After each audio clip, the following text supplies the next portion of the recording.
preparando un banquete para nosotros, así que estamos todos invitados. Los hermanos en Zoom, los que están aquí presentes, y los que eventualmente puedan ver esta grabación, esperamos que sea de administración para todos ustedes y para todos los que están en los medios sociales.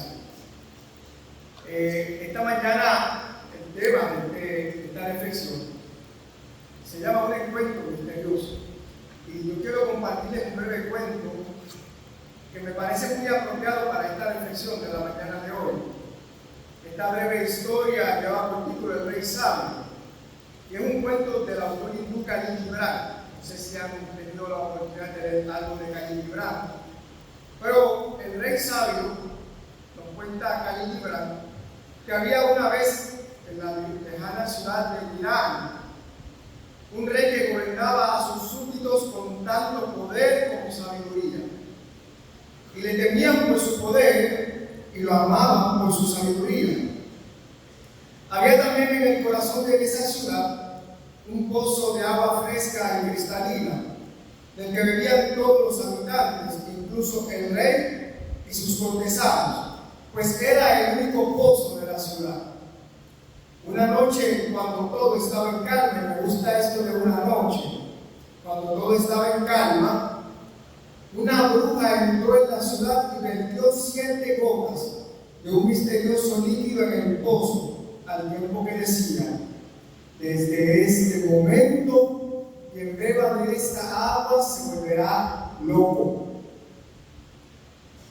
A la mañana siguiente, todos los habitantes del reino, excepto el rey y la corte, bebieron del pozo y enloquecieron, tal como había predicho la bruja.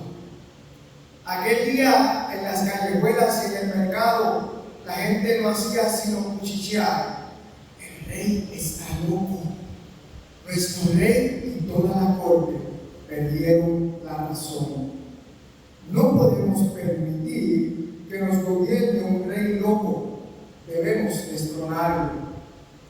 Aquella noche, el rey ordenó que llenaran con agua del pozo una gran copa de oro, y cuando se la llevaron, el soberano ávidamente bebió y pasó la copa a su corte para que también bebiera.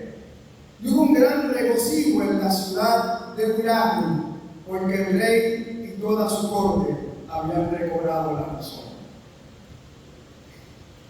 Este cuento a mí me impacta muchísimo. Y hay varios elementos en el relato que guardan relación con el pasaje de hoy, y más aún con los temas que el calendario litúrgico menciona para el día de hoy. Entre los elementos que me llaman la atención son la noche, ese elemento, ese momento del día en que se presta para cosas que no se pueden hacer durante el día, como lo oculto, lo que está oscuro. Son cosas relacionadas que la oscuridad sugiere. La noche representa esconderse, representa lo oculto, lo que no debe ser manifestado en la luz para que nadie lo vea. Otro elemento es el del agua. Jesús es el agua de vida que le ofreció a la mujer samaritana para que nunca tuviera sed, agua que lleva a la vida eterna.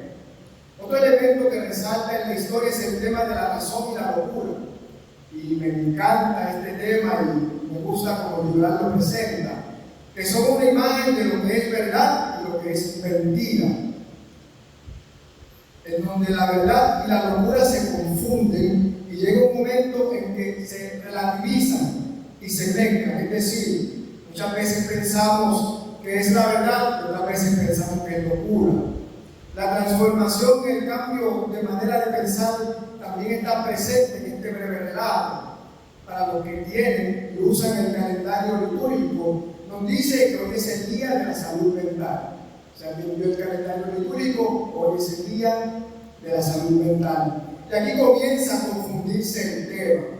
¿Será el día de la salud mental o el día de la insanidad mental? No podemos saberlo dicho de esa manera. La mayoría de las personas, en algún momento del cuento, nos confundimos entre la razón y la falta de ella.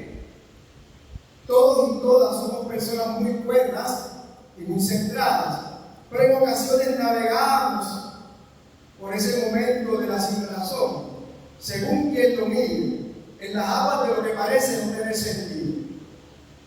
Hay personas que tienen ropa guardada nueva en el closet, con los tickets y todo.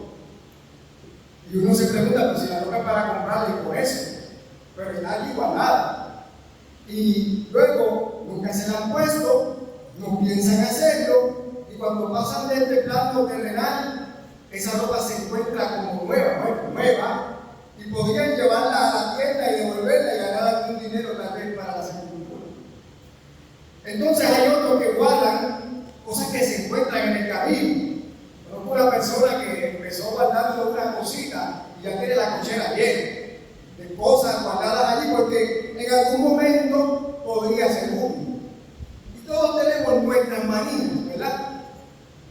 Hay personas que acumulan eventos pasados, que le roban la paz en el presente y lo vuelven temerosos en el futuro. La salud mental o la falta de ella es un problema serio de salud por una razón que puede parecer muy simple. La salud mental no es como la salud física. A veces no hay forma de detectarla, de diagnosticarla.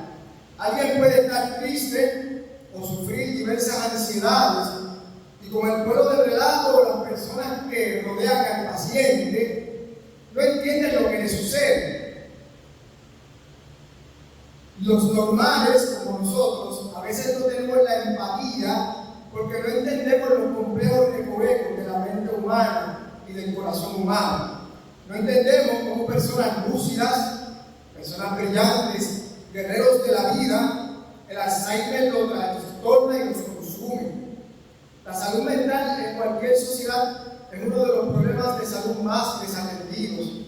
Es bueno recordar la salud mental y sentir misericordia y compasión por los enfermos de salud mental evidentes o discretos, porque están los evidentes y están los que no se saben. No solo este domingo, sino cada día, porque nunca sabemos, como en el relato, en cuál lado de la locura vamos a estar nosotros. ¿Verdad? No sabemos. Así que el calendario litúrgico nos da como el tema para hoy un encuentro misterioso. Y cuando decimos encuentro, regularmente pensamos en una reunión de personas, de amigos. Nos encontramos en tal sitio, pero también lo vemos en los eventos deportivos, los luchadores, los boxeadores, porque la palabra encuentro viene del latín popular in contra, que sugiere choque, significa opuestos, y por ello se utiliza para eventos deportivos más por lo de ser rivales que por lo de reunión. La lectura bíblica de hoy, leída hace un rato, nos habla de un encuentro entre dos hombres. Es una historia conocida por todos y por todas, la hemos escuchado muchísimas veces, y que esta mañana vamos a reflexionar brevemente en ella. Se podría decir que para darle un toque a todo con el año electoral, esto era un debate electoral entre dos seres humanos, entre dos hombres, ¿verdad? Que representan dos ideas opuestas. Por un lado, los valores del reino de Dios, y por otro lado, las ideas humanas que hacen pensar al ser humano que como en la Torre de Babel se puede alcanzar el cielo con el esfuerzo humano. Un encuentro que como el encuentro de Gibran se da en la oscuridad de la noche.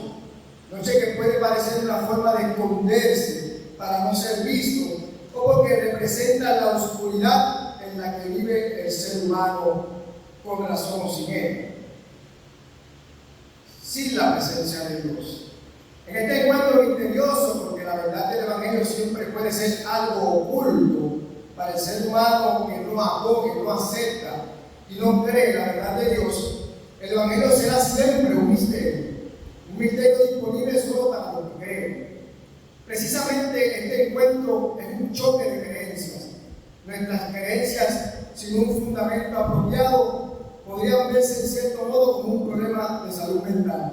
Y todos y todas nos vemos y somos gente muy cuerda, siempre y cuando no tengamos esas maneras de pensar que chocan con la gente y no hay manera que nos las cambie.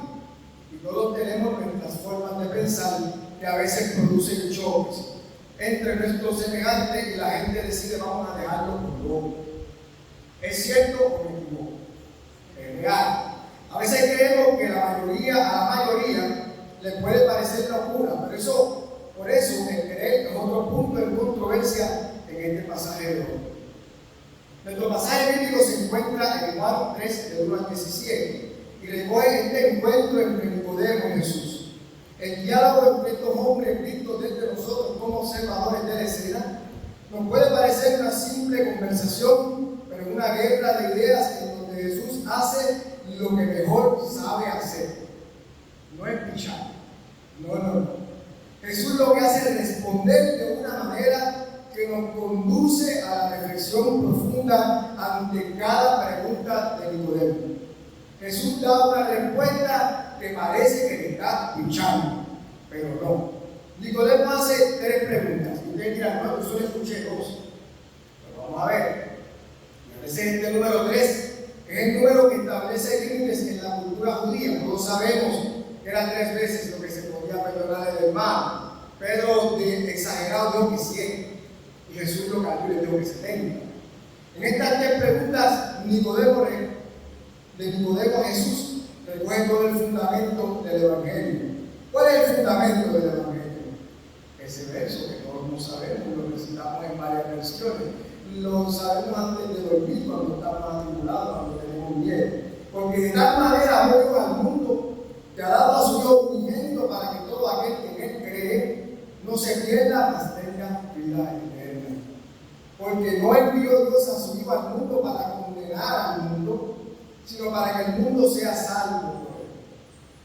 Nicodemo, el fariseo, maestro de la ley, conocedor de todo el marco de creencias de la religión judía, el que representaba a los líderes de sus opositores, porque era uno de los principales, era del Sanedrín, le dice a Jesús una pregunta disfrazada de afirmación: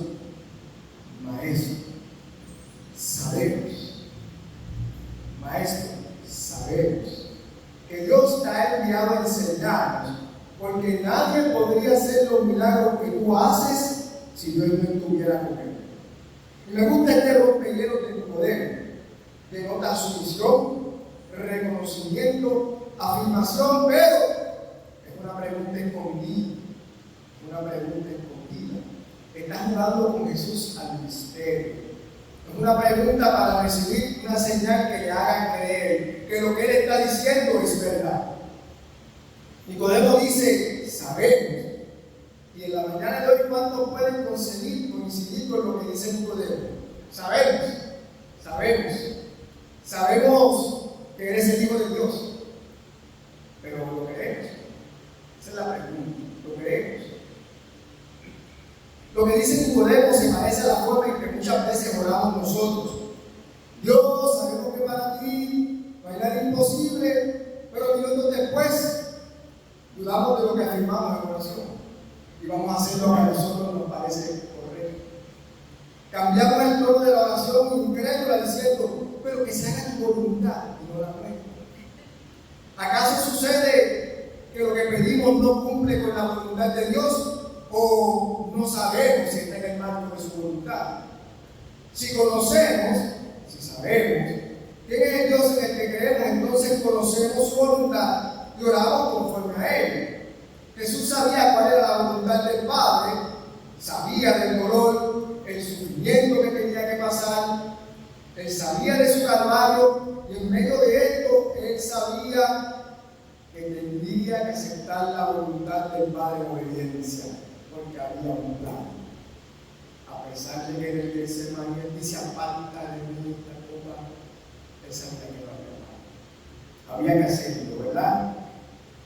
La pregunta de Nicodemo tenía la intención de recibir una confirmación para poder creer. Estaban las señales, él las había visto, pero él quería una confirmación. Así que la respuesta de Jesús es dura y complicada. Me gusta cuando Jesús hace eso. Es como cuando estaban allí, les daban los panes, y entonces al otro día van a buscar el buffet nuevamente, y entonces Jesús lo que dice, no hay pan, yo soy el pan de vida. Cuando dice yo soy el pan de vida, la gente comienza a irse. Y los discípulos dicen, uy, está predicando duro, se nos va a ir la gente. Así que me gustan estas formas de contestarle a Jesús. de cierto te digo, que el que no naciere de nuevo, el que no nace de nuevo, no puede ver el reino de Dios. Yo estoy completamente convencido de que el hermano Uri, el hermano Edwin, la hermana Arcelia, por mencionar algunos, y cada uno de nosotros debe tener su historia de nacer de nuevo. Todo aquel o aquella que se ha visto al borde de la muerte, que ha pasado por el valle de sombra y de muerte, sabe de lo que hablo, de eso de que es nacer de nuevo. Los que están a un pelito, hubiera sido cada vez, no lo tuviera contado. Así que vemos entonces que el nacer de nuevo está de la mano con el mundo. Y me gusta esa respuesta de Jesús. Pero usted puede haber estado al borde de la muerte, salvarse por un poquitito, por un pelito, y seguirte lo más normal. Lo cuento y ya pasó. Por eso Jesús lo aclara para que no tengamos la misma duda que Nicodemo. Nicodemo le dijo: ¿cómo puede un hombre nacer siendo viejo? ¿Puede acaso entrar por segunda vez en el vientre de su madre y nacer? Cuando cumplí 60 años, la chica sabe. Recuerdo la escena, el mismo día de mi cumple. Le dije a las muchachas: llegué a ese edad donde puedo hacer lo que me dé la gana. Tengo 60. Ahora tengo licencia, porque los viejos tenemos licencia para ser malcriados. En broma y en serio. Mientras más adultos nos ponemos, más tercos y apegados a nuestra manera de pensar nos ponemos.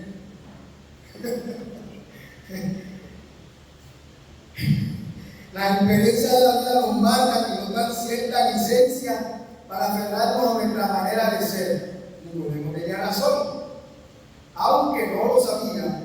Mientras más fuertes son nuestras creencias, más difícil es dejarlas y se hacen más fuertes mientras envejecemos. Así que Jesús dice: dejen que los niños vengan a mí, porque para los que son como ellos es el reino de los cielos. No está excluyendo a los viejos. Jesús no excluye a nadie, pero pone requisitos. Y así como nadie puede, siendo viejo, nacer otra vez, nadie puede decir una vez que nace: quiero regresar de este lugar, no quiero nacer. No, nadie puede durante el parto sacar la carne y decir: no, devuelve, échame para atrás. Yo aquí estoy calentito, aquí estoy bien. No, nadie puede, nadie puede decir: yo quiero un rain check que me devuelva a la panza. Nadie puede hacerlo, ¿verdad? Una vez que nacemos, hay que dar para adelante.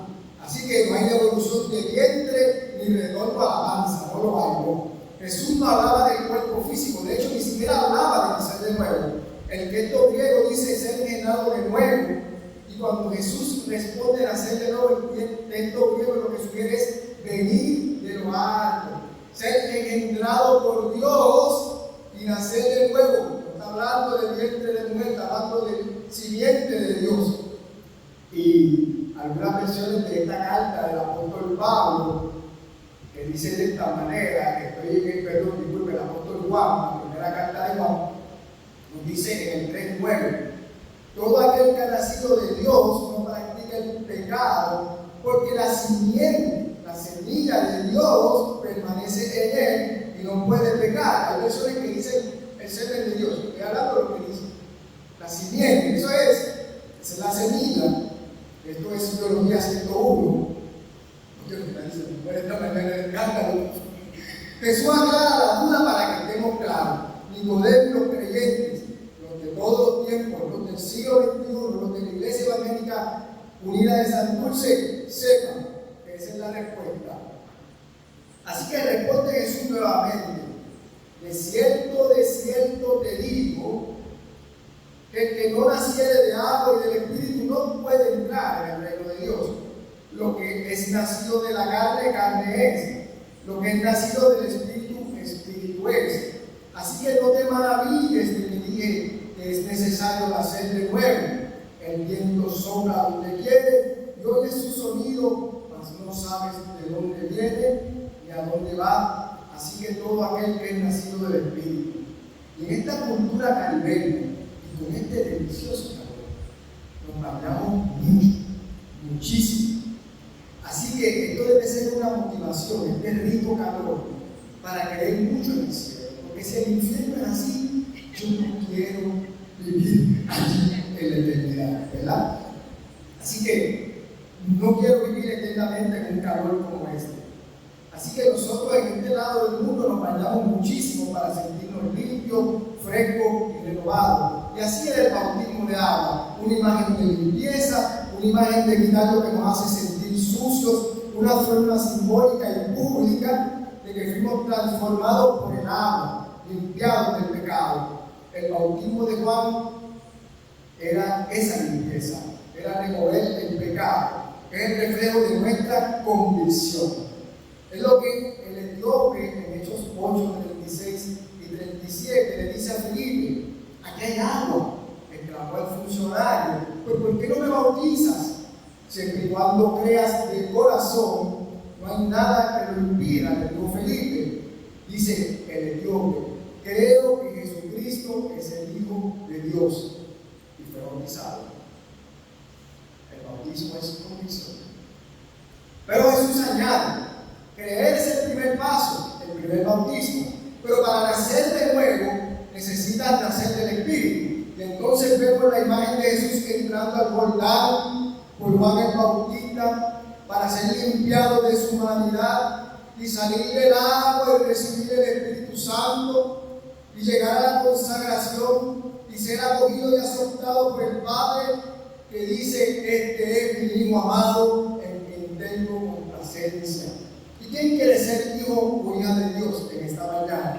Siendo reconocido por el Padre como hijo, no solo apuntado en el registro demográfico, sino reconocido como hijo e hija con derecho a herencia.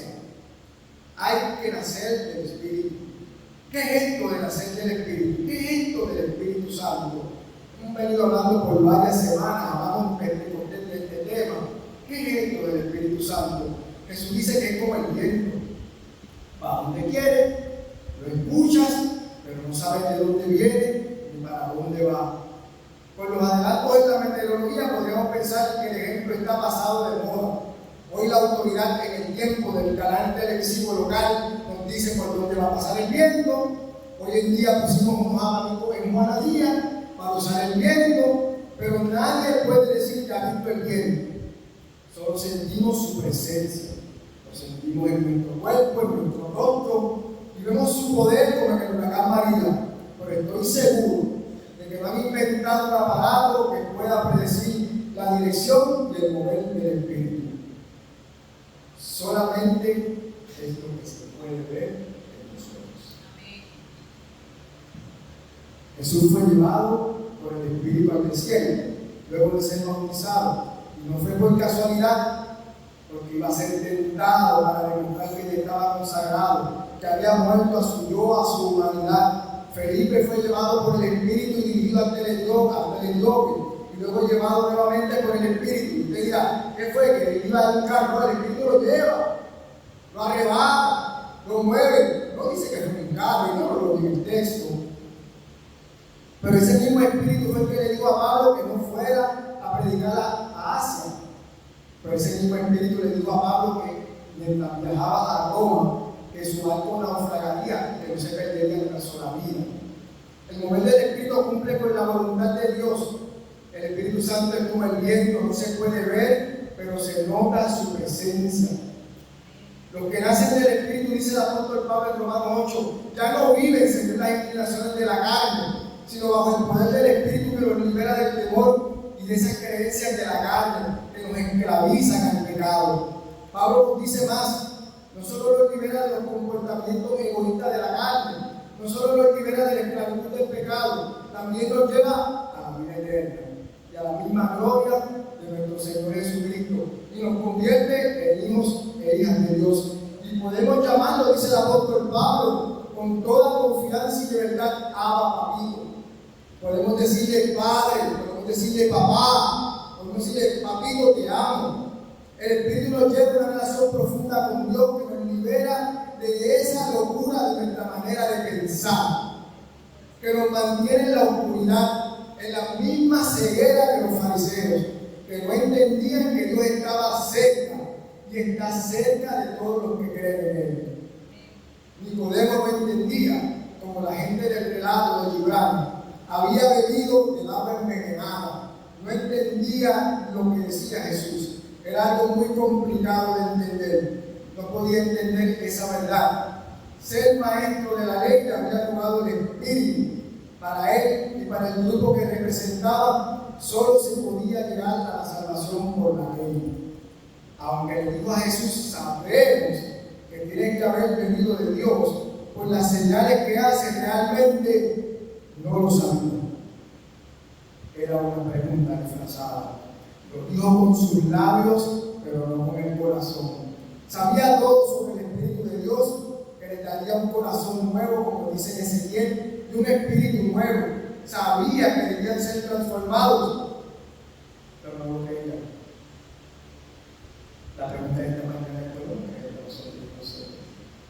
Es fácil orarlo, es fácil cantarlo, es fácil predicarlo, y eso nos aplica a todos, pero ¿realmente lo creemos? Esa es la pregunta. Desde este momento, y fíjense, si usted mira el verso 11, Nicodemo desaparece. Ya no está, ya Jesús no está hablando con él. Él se pierde en la multitud. Ya Jesús no habla con este Nicodemo, sino que Nicodemo se esconde entre la gente. Y ahora Nicodemo está sentado entre los que estamos sentados acá. Así que ahora Jesús hace un monólogo para todos los Nicodemus que están por ahí escondidos, ¿verdad? Está entre nosotros Nicodemo y deja de representar a los fariseos y nos representa a nosotros y nosotras. Jesús nos habla y nos dice: cuando hablo de las cosas terrenales, no me creen. Pero cuando entonces hablo, ¿qué va a pasar cuando hable de las cosas del cielo? Cuando les revele mi palabra, cuando les hable del reino de Dios, cuando les hable de la salvación como un regalo, cuando les hable de la vida eterna, cuando les hable del amor del Padre que los hace hijos. ¿Cómo van a entender que viene para que tengan vida? Porque están mordidos por la serpiente antigua y están esclavos y muertos. ¿Lo van a entender? Si no entendieron las cosas terrenales, no pueden entender las cosas del cielo. Así que en esta conversación, que se vuelve un monólogo con este Nicodemo que está por ahí escondido, Jesús nos resume su evangelio y su entrega. Y así como Moisés levantó la serpiente en el desierto, así también el Hijo del Hombre tiene que ser levantado, para que todo el que cree en Él tenga vida eterna. Pues Dios amó tanto al mundo que dio a su Hijo único, para que todo aquel que cree en Él no muera, sino que tenga vida eterna. El libro de Números, en el capítulo 21, recoge este relato y lo traigo por los que lo saben. Por eso yo estaba hablando de que lo conocen.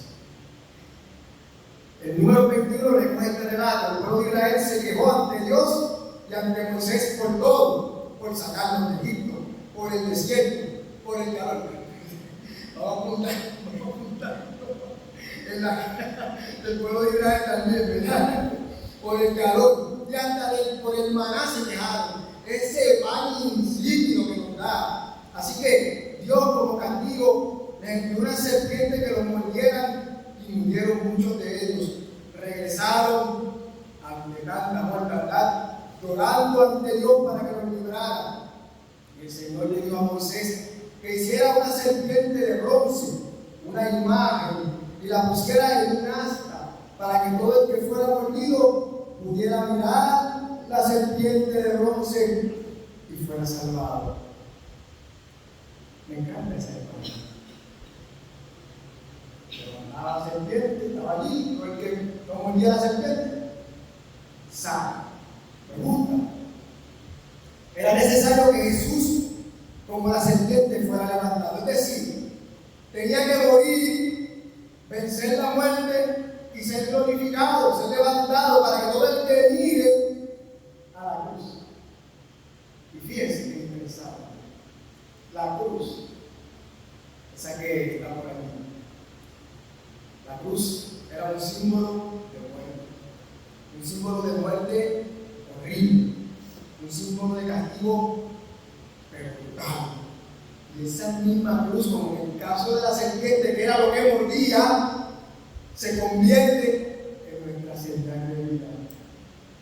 La cruz que representa muerte se convierte en señal de vida. Ese es el encuentro misterioso del pasaje de esta mañana.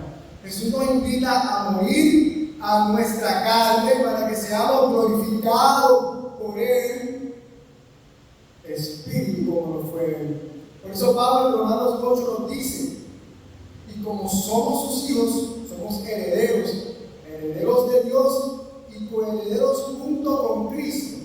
Pero si compartimos su gloria, también hemos de participar de sus sufrimientos. Seremos glorificados juntamente con Él, venceremos la muerte y tendremos vida eterna, como Él en su presencia. Quedaremos sanados de la locura de la carne, del ego y de nuestro esfuerzo de ganar el cielo por nuestro propio esfuerzo. Al mirar al Cristo glorificado en la cruz vacía, quedaremos desenvenenados de la mentira de Satanás. Descubriremos la verdad que nos hace libres. Podemos nacer de nuevo, del Espíritu y de lo alto.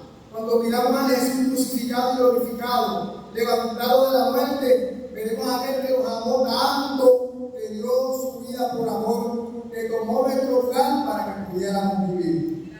Porque era allí donde debíamos estar nosotros. Tanto amor nos lleva a este texto tan citado, Juan 3:16 al 17. ¿Cuánto nos ama el Señor? ¿Cuánto? Me gustaría que alguien lo pudiera figurar, me gustaría que alguien pudiera decirlo. La cruz es la muestra. Él extendió sus brazos por amor.